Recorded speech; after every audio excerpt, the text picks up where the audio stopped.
Welcome guys for UGC NET Code 17 management paper. We'll discuss which questions can be challenged. So basically what we did, we asked our students that which questions they feel are incorrect and which can be challenged. So then we compiled this list of questions, we analyzed them one by one, and then we prepared this analysis for you. So based on this analysis, you can take your decision whether you want to challenge a particular question or not. The last day of challenging, the time of the cutoff time for challenging is tonight by 12 p.m. Okay. Another thing, guys, we have received a very large number of questions from all of you. So we have gone through every question.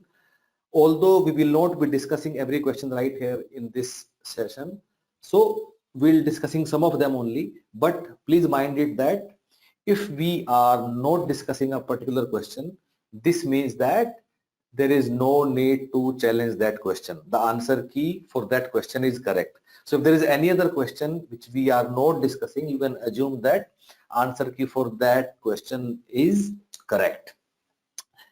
Another thing, we have been doing this exercise for last 2-3 years now, and we have got a fairly good understanding of what is the stand of NTA, which kind of mistakes does NTA accept and which they do not.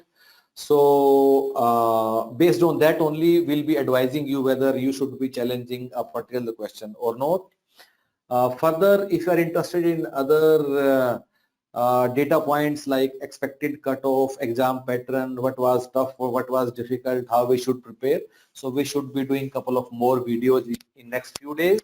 Today we'll stick to answer key challenge only. So let us start one by one. Okay, so guys, this is the first question on which we see that there is a lot of confusion among students. So it says power and status are which type of communication barrier? So as per official answer key, it is given as semantic barrier. As per official key, it is given that semantic barrier. Okay. Now as semantic is generally about anything which is related to words or language only. So we feel that semantic is highly inappropriate, is not correct. Physical and technological anyway cannot be our options. So only option which remains is cultural. Although if you look at any academic textbook, even cultural is not related to power and status. Rather, it is generally written as status barriers or sociological barriers. So that is where these two factors stand, which are power and status. Having said that, the closest answer to power and status is cultural barrier, and therefore correct answer should have been A and not C. Therefore, yes, this question can be challenged. Next one. Next one is that at a business level, organization need to position their business being low cost or differentiated. The position when the cost leadership is high in terms of prices and differentiation is low. This is known as the answer which has been given by NTA is focused cost leader, which is definitely incorrect. The correct answer is A, cost leaders. See guys, the focus cost leader or focus differentiator will come in picture only and only when we are talking about a particular market or a particular segment which we are targeting, which is nowhere mentioned in the question. So if the position is cost leadership, of course, which will be in terms of price only. So if we are doing that, definitely correct answer should be cost leader and not focused cost leader. And therefore, we believe that yes, this question can be challenged. Next one. Some of you are saying that AICT is not dealing with maintenance of which standards. The answer key which has been given by NTA is nursing, and this is correct actually. There is because other three, this hotel management, pharmacy and town planning, yes, they are under purview of AICT, but you can also go to website of AICT, go to About Us page and you will find a paragraph written over there that these are the 3 areas. Other than there are more areas, but these 3 are included. But nursing is not included in this. Therefore, do not challenge this question. This definitely has got correct answer key. So some of you have shared this with us, so we are sharing it with you. Next thing, and this is quite interesting. So we have to know formula for degree of operating leverage. Okay. So guys, degree of operating leverage is what? Degrees of operating leverage is nothing but percentage change in EBIT or percentage change in sales. Definitely A is correct. Another definition of degree of operating leverage is contribution over EBIT. Second is also definitely correct. Because second is correct, fourth is of course incorrect. Now the only question is which remains is about third option. Okay, so what NTA has done, NTA has given its answer key to be that A, B, C, 3 of them are correct. So according to NTA, this third formula is correct. So guys, this third formula means what? This third formula means that as per given, that contribution is equal to EBIT plus fixed cost. Okay, so if you remember how it is done, that first you have sales, then you reduce variable cost from that. What do you get? You get contribution.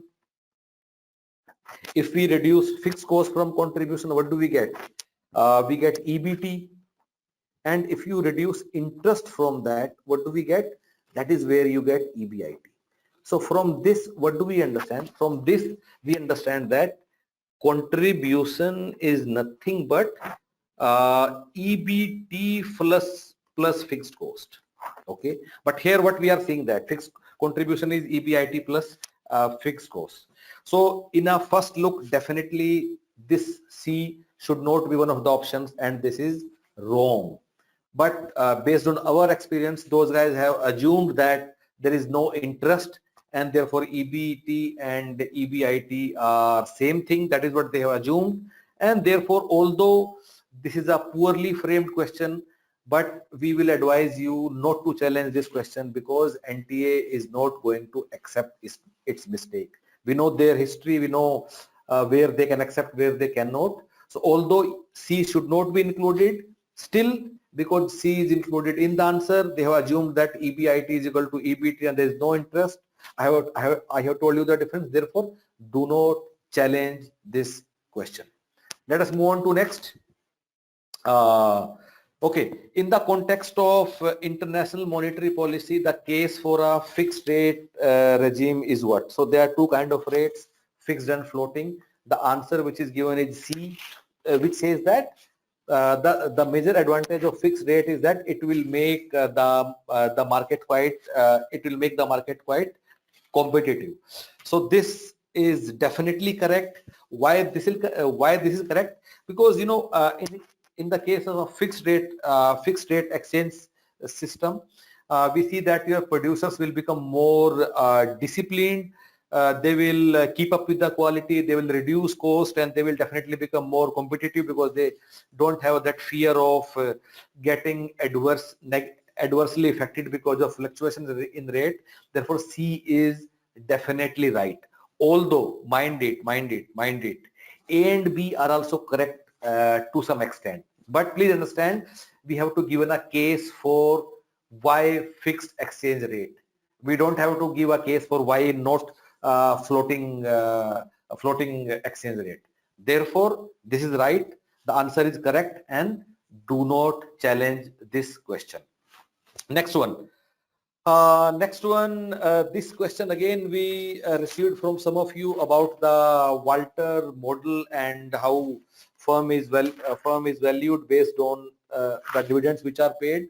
So how do we get this value? So guys, we get D is equal to R by K into E minus D divided by K. K is cost of capital, R is internal rate of return, D is the dividend, and E is earning per share, and so on. So now because it's a growing firm, so growing firm means R is greater than K. It means that R by K will be greater than 1. It means this D and this D will have together, because this is greater than 1, this factor is greater than 1. So this factor will become this minus D once you will solve it, and therefore because it's a minus D, so as more dividends are paid, the value will go down, and therefore correct answer is C, which is decrease, which is correct. Do not challenge this question. Code 17 management, guys. Okay. Next one, theory of international trade promotes what? First thing, guys, highly poorly framed question. I don't know why NTA guys keep doing it. There is no theory of international trade. So there are multiple theories within international trade. So if you look, if you'll go by the general sense of it, of course, A is right, because you will export more. Now B is also right. Why? Once you will once the export are starting in a country, then volume will go up because people will be able to export more. Domestic price are likely to rise. You remember that onion export story which keep happening in the country, government prohibiting onion export, then again allowing and so on to check the prices. So this is the second reason. Now the NTA says that what is the answer key? It says that A and B are correct. Of course, A and B are correct. Now, guys, if you look at it carefully, then to some extent C and D are also correct. Why? Because once export will start, international trade will start, then of course the global benchmarks, global standards will come in. Quality of products will definitely improve, and definitely the customer will get more value. Reduction in prices will also happen. That is the reason why Chinese goods are cheaper in country. So C and D are also correct to some extent, but what we advise, do not challenge this question. They are not going to accept the mistake. Only A and B are correct, and which is okay. Next one, then there is another question for which two options are given to be same. Two options which are given to be same. So people are saying that should we challenge this question? So guys, queue discipline is what? The order in which people are coming in queue. So D will go with 1, and then waiting system, waiting time in system is what? Elapsed times that an individual spends in the queue plus service being service. So B becomes 4, and D1, B4, and then we can look at C and A. So basically what I'm trying to say, although two options are same, which are A and B, your correct answer is C. Therefore, there is no problem with the question, and it should not be challenged. Everything is good, and there is nothing which is wrong with this question. So do not challenge this one. Divided by. So next question is of accounts. So in which you need to calculate PV ratio based on the sales and profit figure. So basically PV ratio is calculated by this formula, change in profit divided by change in sales. And in order to get the answer in percentage, you have to multiply it with 100, right? So basically the confusion among students is whether to take the difference between the profit as rupees 4 lakh. So change in profit is rupees 4 lakh or rupees 10 lakh. So because in the year 2018, there's a loss of 3 lakh. So there is a total change of rupees 10 lakh from year 2018 to 2019. That is 7 lakh minus 3 lakh. If we do this, then we will obtain rupees 10 lakh as change in profit figure. Okay, and then if you multiply it with change in sales figure, that is 57 minus 32, that comes out to be 25 lakhs. So our total PV ratio comes out to be 40%, and this has been also stated by NTA. So this one is correct. So there is no need to challenge it. Okay. Again, next question is from accounts, and in which you have to match up various accounting standards, IND-AS, with the list 2 as given. So basically we have 3 sets of accounting standards. So existing accounting standards as issued by ICAI, and then we have IFRS. Basically these are international financial reporting standard, and there is IND-AS, but INDAS is nothing but the converged form of IFRS only that has been adopted in India, right? So here in list 1 they are being stating IND AS 11, AS 2, AS 3, AS 9, but in list 2 they are just giving you only match for the existing accounting standards that has been issued by ICAI, right? So these are the normal accounting standards, not INDAS. So list 1 and list 2 and in answers they are just matching up with according to the normal accounting standards and not of INDAS standards, right? So this question needs to be challenged because the question is wrong. Okay. So the reason to challenge this question is that this question is wrongly framed. Okay, so the next question is, a young child goes near an iron ball, feels the radiation of heat. From that she concludes that the ball must be quite hot and returns without physically touching the ball. So this is something which is given as a statement, and we need to provide the cognition related to it. So there are 4 cognitions which are given. One is inference, second is knowledge, third is perception, 4 is verbal authority. So this question is actually comes from the topic of Nyaya philosophy. Okay, so Nyaya philosophy talks about the complete understanding of any object that we encounter. Okay, so there are various tools through which we can get this complete understanding. So the correct answer which UGC NET provide for this statement is inference. Okay, but many of the students have doubt related to this term, which is perception. Okay, so let us now define why inference is the right answer and why perception is not the right answer. So the thing is, what Nyaya philosophy provides the definition, we will stick only to those definitions. So perception is what has been concluded by our senses when we touch that object. Okay, so perception simply talks about connection established when object is connected with our senses. Okay, so now what is inference? So inference, what Nyaya philosophy defines about inference is that inference is something that precedes perception, okay, and it depends on the feelings of the person. Third thing is it gives us information in all the timelines, which is past, present and future. Okay, so now we have the definition of perception and inference. Now let us now again come to this statement. It says a child goes near an iron ball, feels the radiation. Okay, feels the radiation of heat. From that she concludes that ball must be quite hot and returns without physically touching the ball. Okay, it specifically said without physically touching the ball. Okay, now we know the definition of perception. It says there has to be some establishment between the object and our senses so that we can generate sensory awareness, right? So that is why perception is not the right answer. And since it talks about the feel and it also precedes the point when we touch that iron ball, and therefore the correct answer is inference. Okay, so this question need not to be challenged, right? Okay, so let us move to the next question. This questions come from the topic of marketing. Okay, it says that we have to find the correct product life cycle, and there are some shapes which are given: bell shaped, scaffold, cycle, recycle, growth and slump. Okay, so the correct answer according to UGC is A, B and C.